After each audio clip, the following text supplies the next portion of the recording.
Welcome to this episode of the Event Manager Podcast, the podcast for event professionals who want to stay ahead of the game by learning from the leading innovators in the event industry.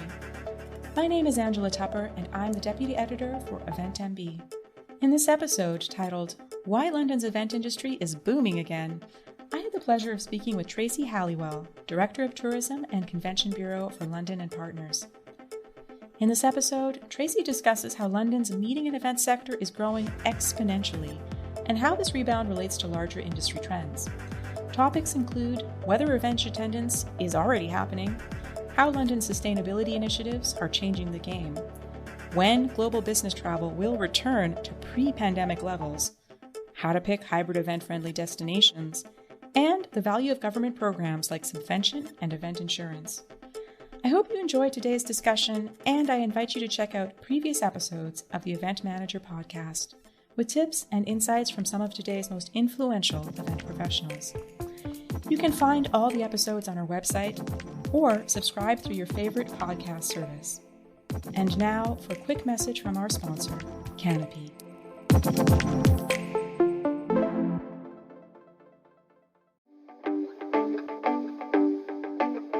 Now for a word from our sponsors, PHL Life Sciences, a division of the Philadelphia Convention and Visitors Bureau. Host your convention or trade show in Philadelphia, one of America's leading life sciences hubs. PHL Life Sciences, the first and only CVB division of its kind, will connect you to the professionals at the forefront of your industry and to a culture you can only find in Philadelphia. A city known for its rich history that's forging a bright future, Philadelphia challenges the expected and defies convention. A world of discovery is waiting. Visit phlife.com to learn more.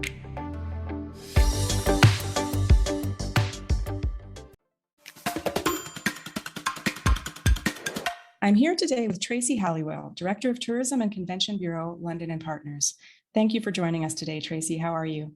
I'm good, thank you very much. Before we launch into the questions around today's topic, can you tell me a little bit about how you got started in the event industry?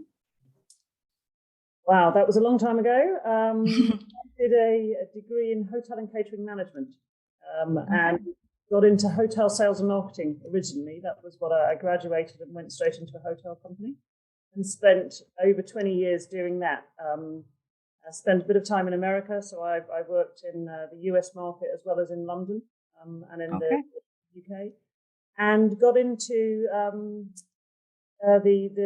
this side, the Convention Bureau side, 14 years ago now. I joined Visit London as it was. So it was an easy transition from hotels to selling a destination. That makes so much sense and valuable background expertise for this call today, for this talk. I recently read that your Convention Bureau's benchmarking partner, Venue Performance, just released data that shows London's meeting and event bookings have grown exponentially over the past month. Do you think that we're finally reaching that stage of revenge attendance that everyone's been talking about since early 2021? Yeah, I think people have just got sick of doing Zoom meetings. They're sick of not being able to have those conversations outside of the meeting. And certainly all of the face-to-face and live events that I've attended recently, people are so excited just to be in the same room as other people. So I think there is definitely an upturn in people wanting to meet face-to-face. And now the restrictions have been lifted and people can do that. There's, the vaccination programs are taking off and international borders have started to open. Mm-hmm. There's no excuse now for a lot of people to say, yes, let's do it. Let's go out there. And I think every time, every week, every new meeting you go to, there's more confidence that comes out that people feel safe. So we're certainly seeing that upward trajectory. I think it'll level off this side of Christmas, but from next year, I think we'll start to hopefully return to more normal levels of business. And you're, of course, currently in Las Vegas for IMEX America, which is only possible because the U.S. lifted its travel ban just in the nick of time on November 8th. And it looks like quite a number of international delegates are on site at IMEX. Do you think that IMEX America's success is a sign of what's to come? And do you have any thoughts on how these potential changes will affect business opportunities between the US and the UK in particular? Yeah, the US has always been a really, really important market for us in London and in the UK. So that was why we were really keen to attend the show. And I think it's a testament that there are so many Europeans here.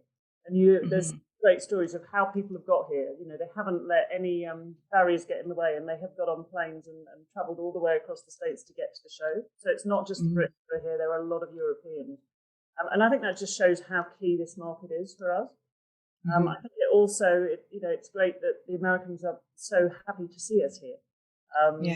So it's great for them as well that we can have those conversations, and it's about building the confidence with them to say that there are no quarantine measures in place now. That's what worried most delegates. No point coming to a country where you have to sit in a hotel room for 10 days. But now that's out of the way. It's great to have those conversations and to find out what's worrying them and how to alleviate their fears. And I think there seems to be a huge amount of pent-up demand and inquiries of people, events that have been put off or new events. It's a really exciting time, I think. For sure. And it must have been quite a scramble for your flights at that time, but you made it. Your press release also mentioned that 18 new hotels have opened in London over the past year. What do you think accounts for this growth? Some of that will be hotels that were in the offing and have been for many years, but just put off their opening whilst the pandemic was playing out. But I think it just never ceases to amaze me how many hotel operators want to invest in London. And I think that just shows the confidence in the future of London as a big tourism and business destination. We've got some phenomenal brands have just opened, and some really exciting ones yet to come. So I think it's London is still the meeting point of Europe. It's still a great crossroads for business. We've still got so much sectoral expertise and knowledge in London that it just drives people who want to come and do business, and that doesn't show any signs of abating at all, which is fabulous. Yeah, you're sort of at the crossroads in a sense between North America and the rest of Europe too. Yeah, right? I think language helps. We're where when people come and do an event or a meeting in London, they only have to tackle one language.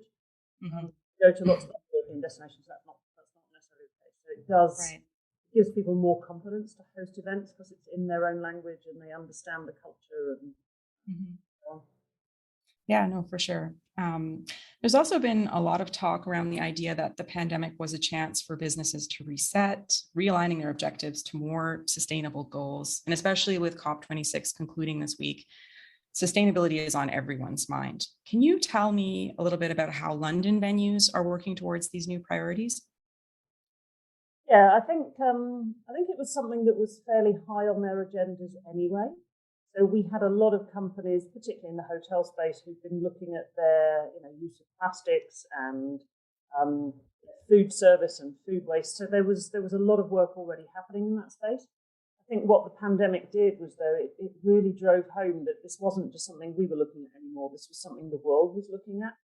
So it wasn't enough just to do what we were doing. We had to start telling our story. So as the Convention Bureau, we've been trying to pull together all of those wonderful stories of what is happening and to consolidate that into how do we now work with meeting planners and help them to be more sustainable, or signpost them to where the most sustainable things can be. So it falls under a number of buckets. It's exciting things like hotels opening rooftop gardens and keeping bees. Being built with living walls now, with plants growing up the side of buildings, with all new buildings having to reach, sustainability goals in terms of smart buildings and the energy usage. We have a mayor, obviously, that's really keen to play his part with lots of targets to reach by 2050, and in fact, some before that by 2030. So in terms of the transport situation in London, all of our public transport and hydrogen buses and using heat from tubes and all the rest of it has been a key thing of his. The ULEZ zone now has come in, so in terms of air pollution, it's really key. And Heathrow Airport working with British Airways and looking at sustainable aviation fuels, and there are so many things happening. I think our job is to pull all of that together. London's also a hotbed of event tech and clean tech and all about companies and how you can offset carbon emissions through apps, how you can get electric vehicles and so on and so forth. So there's a lot of technology goes on and the circular economy in London. So there's a huge story there. It's been going on for many years, and I think it's just fast-tracked. So a lot more people are sitting there going, okay, there's all of these wonderful organisations we can work with. Let's just pull our finger out and go on with it. So we're in the process of creating a green document really to help people and show them where they can go and what we're doing in more detail. That's really great. I mean, you mentioned so many wonderful ideas there, like the green walls and, the apiaries for bees, simple things like that, or getting public transpo to be more fuel efficient or using different kinds of more sustainable fuels. And you also mentioned that you're sort of consulting with event planners and venues to help them become a little bit greener. So with that in mind, do you have any tips for event planners who are looking to source more sustainable venues and partners? Are there, for example, a few key initiatives or policies that they should consider as must-haves? I think when you're an event planner, there's so many things you can do that are quite easy. So it's looking at, how are your delegates getting around? What is their carbon efficiency in terms of use of public transport, or do fun things like electric scooters or whatever it may be. I think the food you serve at your event is quite key. So the style of it, where it's been sourced from, vegetarian options are quite key in all of this journey. And there's again a lot of companies that can help if there is waste left over, how you can donate that to local communities. So there are lots of companies that can help with that. Plastics is a big one. A lot of hotel companies are on this anyway, but as a meeting planner, do you need to serve water in plastic bottles? No, you don't. Nowadays, certainly in London, we have a lot of refillable water stations, not only in venues, but all the way across a lot of our, public areas and retail spaces. So there's no need to do all of that. I think exhibition stands is a big one. So there are some great companies in London that can help with building you an exhibition stand out of plastics that have been rescued from the ocean, for instance, and reusing your carpets and all of that. There's so much that can be done. So what we're trying to do is, again, say, right, as a meeting planner, these are the steps you can take. Here are some companies you can talk to, or here are some venues who are doing this particularly well. If that's what works for you. So across every aspect of it, we're pulling that together now.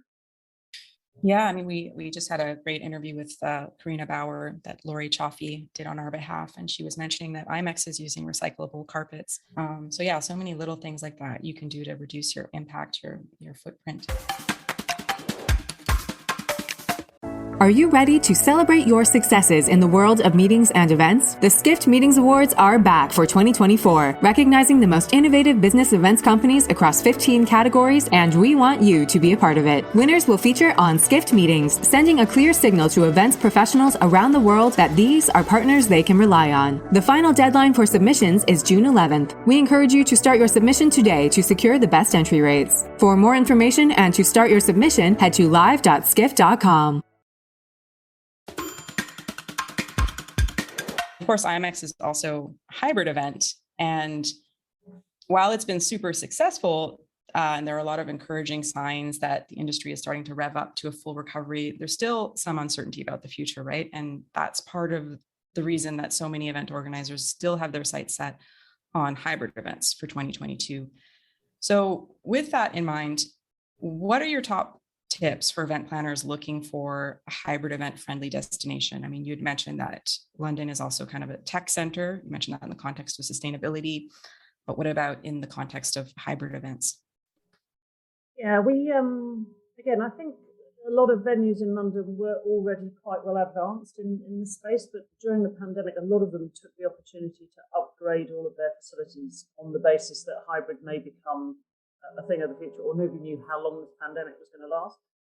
So we've had some great examples of venues just upgrading their broadband accessibility, putting in green screens, working with some of the creative TV and media production companies that are bound in London, and forming partnerships. So they haven't had to start from scratch. They've gone to media companies and said, you guys do this really well. Come and help us out. So building equipment in hotels where you can absolutely have, fully broadcast quality events happening.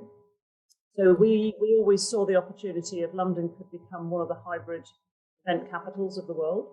Right. And that may still happen. I think the uncertainty really is how important this is going to be. It's not cheap to run really good hybrid events. Right. It's really going to be viable for the bigger events, or the bigger events where you want to have a multi-hub scenario.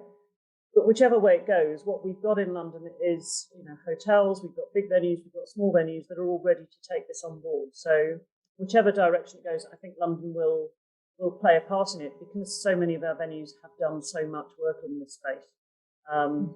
And I think the real beauty will be in events that want to do the face-to-face element, but they want to expand their reach to an audience that maybe wouldn't normally be able to travel.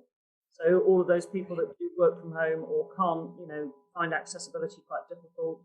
And a lot of the associations particularly have found hybrid is a really good way of extending their delegate base anyway.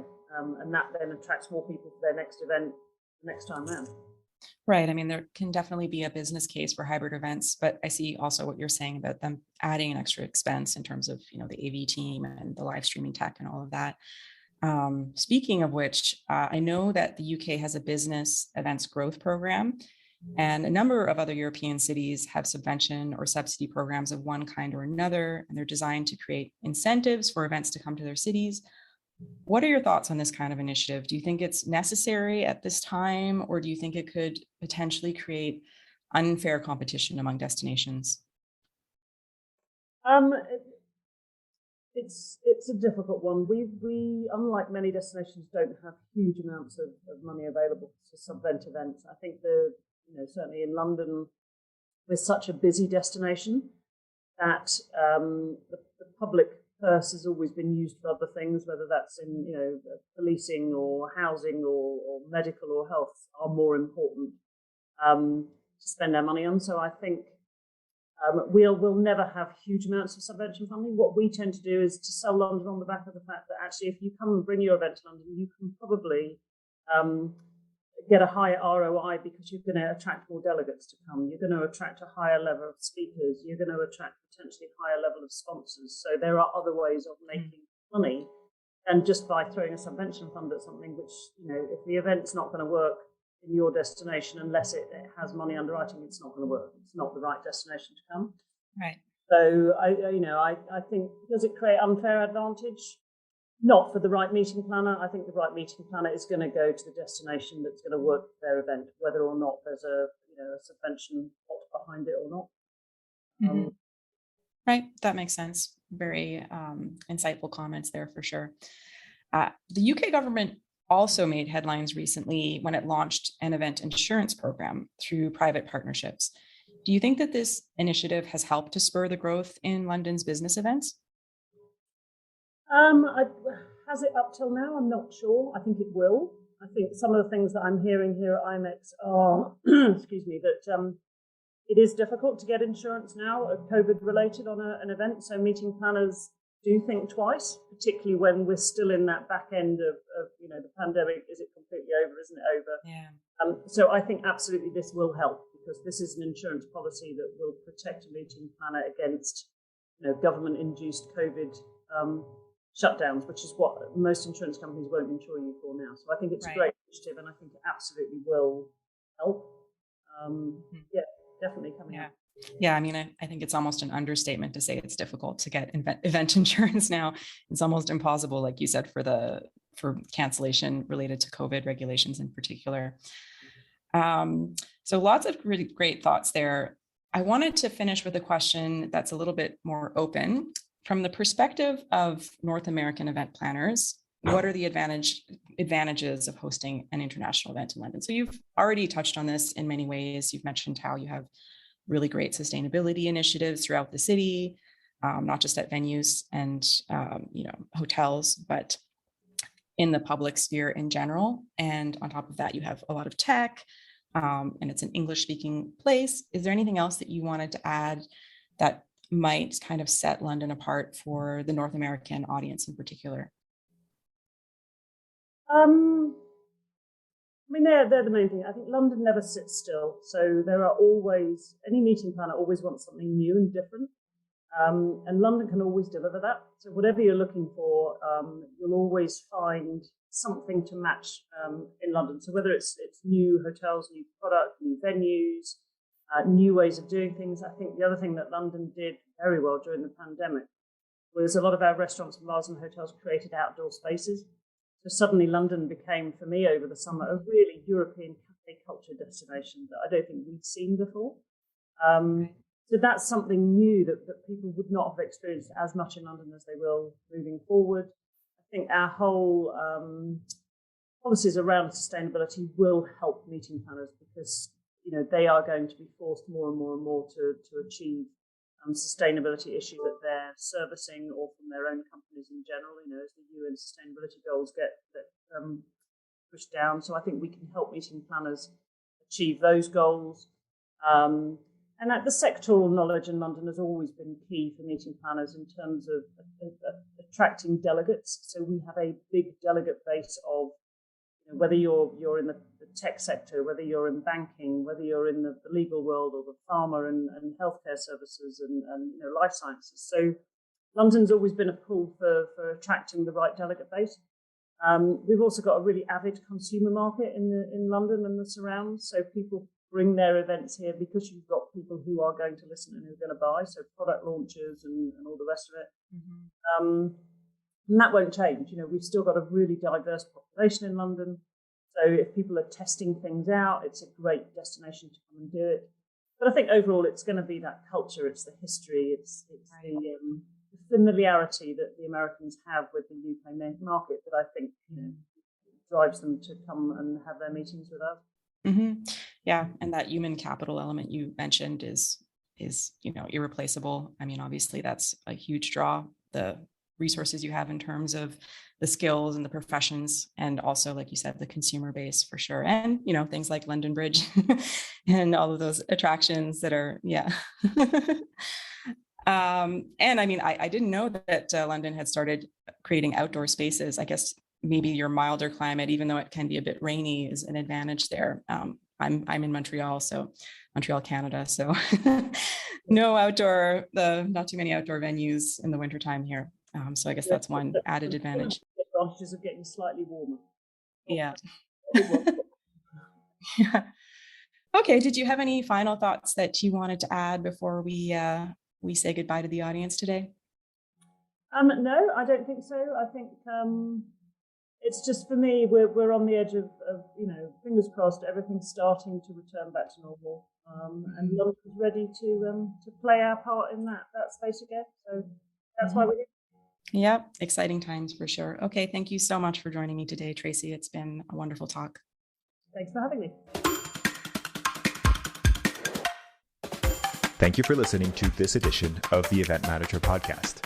Please subscribe and rate the podcast wherever you get your podcasts. For the latest news and the best articles on technology and innovation in the event industry, head over to eventmb.com.